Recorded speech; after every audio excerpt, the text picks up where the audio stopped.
Sidhu and his team.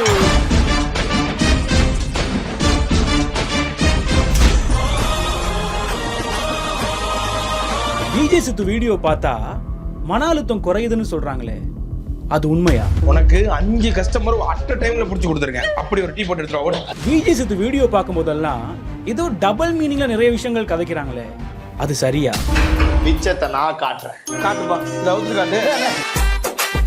தன்னோட subscribers எல்லாருக்கும் விருந்து வைக்கணும்னு ஓவரா பில்டப் பண்றாங்களே, இது தேவையா?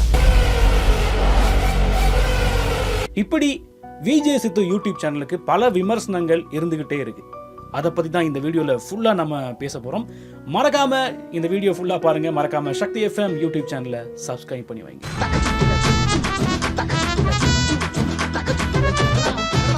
எல்லாருக்குமே ஏதோ ஒரு கனவு இருக்கும். நான் அந்த மாதிரி ஆகணும், இந்த மாதிரி ஆகணும் அப்படின்னு சொல்லி நிறைய பேருக்கு கனவு, ஆசை எல்லாருக்குமே இருக்கும். இல்லாதவங்க யாருமே இல்லை. ஏதாவது ஒரு ஆசை, கனவு இருந்துகிட்டே இருக்கும். இவருக்கு நான் ஒரு நல்ல ஒரு விஜய் ஆகணும் அப்படின்னு விஜய் சித்து ஆசைப்படுறாரு. அதுக்காக பல போராட்டங்கள், ரொம்ப ஈஸியாக ஒரு விஜய் சித்து ஆயிரல, ஒரு விஜய் ஆயிரல, அதுக்காக நிறைய கஷ்டப்பட்டிருக்காரு. பல வருடங்கள், பல போராட்டங்கள். அவருடைய கதையை கேட்டாலே ஏங்க இவ்வளோ கஷ்டப்பட்டிருக்காரா அப்படின்னு தோணும். ஆனால் அவரை பார்க்கும்போது அப்படி தெரியாது. ஆனால் நிறைய கஷ்டப்பட்ட ஒரு ஆள். இப்படி கஷ்டப்பட்டு அவருக்கு ஒரு டிவியில் ஒரு ஷோ பண்ணுறதுக்கு வாய்ப்பு கிடைக்குது.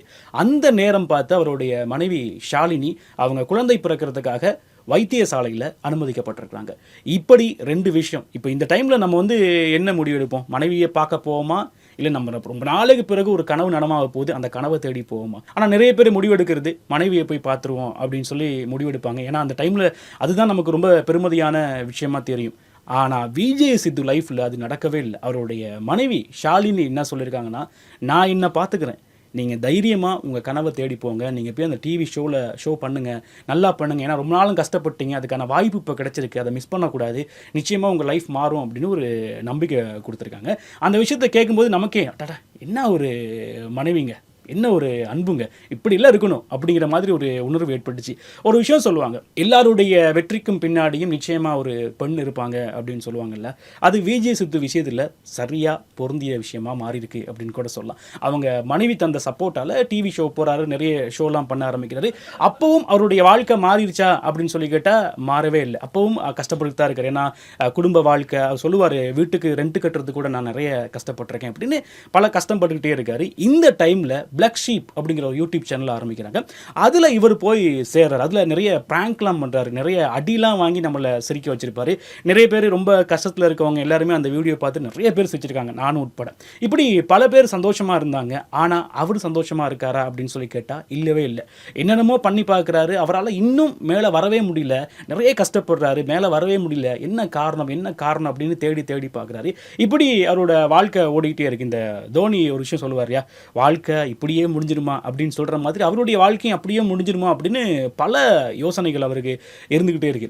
திடீர்னு என்ன பண்ணுறாரு அப்படின்னு சொன்னால், இந்த பிளாக் ஷீப்லாம் வேணாம் அப்படின்னு சொல்லி விஜய் சித்து வீலாக் அப்படிங்கிற யூடியூப் சேனலில் ஆரம்பிக்கிறார். அதுதான் அவருடைய வெற்றிக்கான ஆரம்ப படிக்கட்டாகவே அமைஞ்சது. அதுக்கு பிறகு பல வெற்றிகள். இப்போதைக்கு இந்த யூடியூப் சேனல்ஸில் அதிகமாக ரொம்ப ஸ்பீடாக சப்ஸ்கிரைபர்ஸ் கூடுறாங்க அப்படின்னு சொன்னால் அது விஜய் சித்து வீலாக்னு தான் சொல்லலாம். ஏன்னா இப்போ மட்டும் 3 மில்லியன் ஃபாலோவர்ஸ் அப்படியே சப்ஸ்கிரைப் பண்ணி வச்சிருக்காங்க. அந்த அளவுக்கு பிடிச்ச ஒரு சேனலாக இப்போ விஜய் சித்து வ்ளாக் மாறி இருக்கு அப்படின்னு நினைக்கும் போது நிறைய பேருக்கு சந்தோஷம். அதாவது நம்மளை மாதிரியே இருக்கவங்க வளர்ந்தா நமக்கு ரொம்ப பிடிக்கும் இல்லையா? நம்ம ரொம்ப சந்தோஷப்படுவோம், அப்பா நம்மளை மாதிரி ஒருத்தன் வளர்றான், வளர்ந்துட்டு போடும் அப்படிங்கிற ஒரு எண்ணம் நம்ம எல்லாருக்குமே இருக்கும். சிவகார்த்திகேயனை பார்க்கும்போது இருக்கும், இப்போ விஜய் சித்துவை பார்க்கும்போது ரசிகர்கள் கொண்டாடுறாங்க. அந்த அளவுக்கு ஒரு யூடியூபர்ஸ் இந்த அளவுக்கு கொண்டாட முடியுமா அப்படிங்கிற அளவுக்கு கொண்டாடுறாங்க. நிறைய பேர் எங்கள் மன அழுத்தம் குறையுது, நான் ரொம்ப சந்தோஷமாக இருக்கேன், ரொம்ப நாளைக்கு பேர் சிரித்தேன், அப்படி இப்படின்னு சொல்லிட்டே போகிறாங்க. இதெல்லாம் ஒரு பக்கம் இருக்கும்போது விஜய் சித்து அவர்கிட்ட எனக்கு ரொம்ப பிடிச்சது, நீங்கள் ஒரு விஷயத்தில் இருக்கீங்க அப்படின்னா, ஒரு துறையில் இருக்கீங்க அப்படின்னா நீங்கள் மட்டும்தான் வளருவீங்க. உங்கள் பின்னாடி நிறைய பேர் இருப்பாங்க. அவங்கள நம்ம எங்கேயும் சொல்லவும் மாட்டோம், ஞாபகப்படுத்தவும் மாட்டோம். உதாரணத்துக்கு இப்போ நான் பேசிக்கிட்டு இருக்கேன், நம்ம பின்னாடி கேமராமேன் ஒருத்தர் இருப்பார் இல்லையா, அவரை பேரை சொல்லவும் மாட்டோம், எங்கேயுமே அவரை பற்றி பேசக்கூட மாட்டோம். ஆனால் அவங்க நமக்கு அவ்வளோ சப்போர்ட் பண்ணியிருப்பாங்க, அதை எப்போவுமே சொல்ல மாட்டோம். ஆனால் விஜய் சித்து அதெல்லாம் இல்லை. அவரோட டீமில் இருக்க கேமராமேன்லேருந்து எடிட்டர்லேருந்து கூட யாரெல்லாம் இருக்காங்களோ அவ்வளோ பேருமே பிரபலம். அவங்களுக்கும் அந்த ஃபேன் பேஸ் அப்படி இருக்குது. எங்கே போனாலும் இவரா இவரான்னு சொல்கிறாங்க, விஜய் சித்து லோக்கில் இருக்க நீங்கள் தானே அப்படின்னு சொல்கிறாங்க. அந்த அளவுக்கு எல்லாருமே பிரபலம் ஆகிட்டாங்க. இப்போது அர்ஷாத் கான் கூட எடுத்துக்கலாம். அந்த யூடியூபுக்கு வந்த பிறகு அவருடைய வாழ்க்கையே மாறி போயிருக்கு. நிறைய படங்கள்லாம் இப்போ நடிக்க ஆரம்பிச்சிருக்காரு. அந்த அளவுக்கு விஜய் சித்து யூடியூப்பால் பிரபலம் ஆகிட்டார். நம்ம விஜய் சித்தும் அவருடைய வாழ்க்கையும் மாறிடுச்சு அப்படின்னு கூட சொல்லலாம். அதாவது நம்ம எவ்வளோ தான் கஷ்டப்பட்டுக்கிட்டே இருந்தாலும் இன்னைக்காவது நம்ம வாழ்க்கை நிச்சயமாக மாறும் அப்படிங்கிறதுக்கு நல்ல உதாரணம் விஜய் சித்து தான். அதை பார்க்கும்போதெல்லாம் நம்ம வாழ்க்கையும் ஒரு நாள் இந்த மாதிரி மாறும் அப்படி கடினமாக உழைச்சிக்கிட்டே இருந்தோம் அப்படின்னா நிச்சயமாக நமக்கு வெற்றி வந்து சேரும் அப்படிங்கிறது விஜய் சித்து விலாக பார்க்கும்போது தெரியுது. நிறைய பேருக்கு ரொம்ப பிடிச்ச ஒரு யூடியூப் சேனலாக இப்போது மாறி போயிருக்கு. எனக்கு விஜய் சித்து ரொம்ப பிடிச்சது என்னன்னா எளிமையான மனிதர், ரொம்ப சிம்பிளாக இருப்பார். அதே மாதிரி அவங்க அந்த வீடியோவில் வரதெல்லாம் பார்த்தீங்க அப்படின்னா அவங்க அந்த வீடியோ முன்னாடி இருக்காங்கன்னே தெரியாது, ரொம்ப ரியலாக இருக்கும், அந்த யதார்த்தமாக இருக்கும். அதனால நிறைய ரசிகர்கள் இப்போ விஜய் சித்து விலாகை கொண்டாட ஆரம்பிச்சிருக்காங்க. அந்த அளவுக்கு வளர்ந்த ஒரு பெரிய ஆளாக இருக்கார். அது மட்டும் கிடையாது, அவரோட சேர்ந்து இருக்கவங்களும் சேர்ந்து வளர்றாங்க அப்படின்னு நினைக்கும் போது எனக்கு ரொம்ப சந்தோஷமாக இருக்குது. நீங்களும் விஜய் சித்து யூடியூப் சேனலில் நிறைய வீடியோஸ்லாம் பார்த்துருப்பீங்க. உங்களுக்கும் நிறைய இதெல்லாம் சொல்லணும், இந்த கருத்துக்கள்லாம் இருக்கும் இல்லையா. எனக்கும் சில நேரம் பார்க்கும்போது ரொம்ப கவலையாக இருக்கும் ப்ரோ. சில நேரங்களில் வந்து ஏன் இப்படி பண்ணுறாங்கன்னு எரிச்சலாகவும் இருக்கும் அப்படின்னு சில விஷயங்கள் இருக்கு இல்லையா.